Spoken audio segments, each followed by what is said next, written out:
Welcome to Rides and Roars.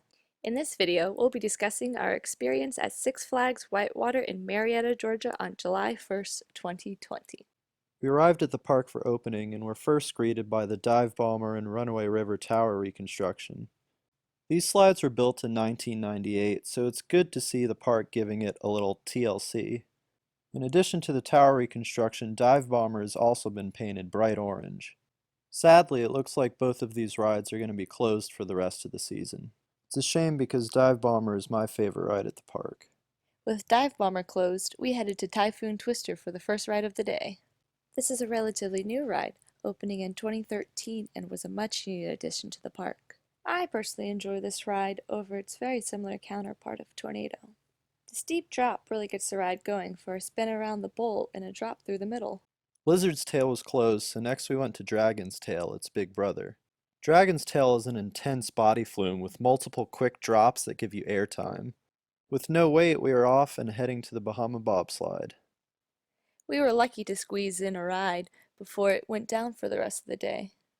Its conveyor belt just hasn't stood the test of time. Next up was the Wahoo Racer, which we got multiple re-rides on since there was no one in the park.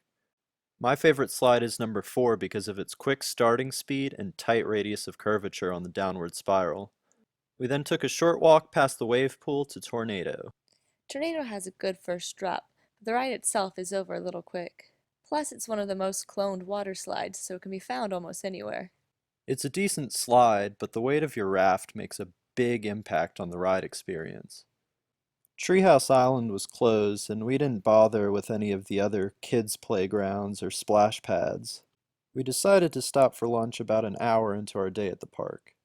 We tried brats from JB's as well as a cheeseburger, grilled chicken sandwich, and a chili cheese dog from Sternwheeler. We also went to check out Totally Kickin' Chicken because it was supposedly turning into a macho nacho. It was closed but doesn't seem to be changing over anytime soon. After lunch we did the lily pad crossing, mutiny chute, and the body flumes to round out all of the open rides at the park for the day. Only one out of the 3 body flumes were open, but at least they had one. Tidal Wave, the slide that empties into the lazy river, was closed, along with the lazy river. It seemed that the lazy river probably wasn't closed because of social distancing concerns, since they did have signs out front telling you to social distance while inside. The biggest letdown of the day was the fact that the entire tube slide section of the park was closed. A noticeable change was the fact that the rapid slide had been completely removed.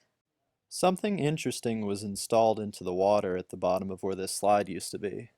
We also noticed a huge open area in between the rapids and Dragon's Tail where trees had been cut down. Python Plunge had previously been announced as the new for 2020 attraction at Six Flags Whitewater, but with the COVID-19 pandemic, it seems that they've erased this off of their website. Slide pieces were spotted on site, but rumors are circulating that the ride will be sold off. It also isn't present on the park's map. Overall, we enjoyed our day at this ghost town of a park. It's a little disappointing that so many things were closed, and it looks like we're not getting anything new for this year. Thanks for watching. I hope you enjoyed this video. Please make sure to like, share, and subscribe. Also, please make sure to follow us on Instagram at Rides and Roars, and let us know what you think in the comments below.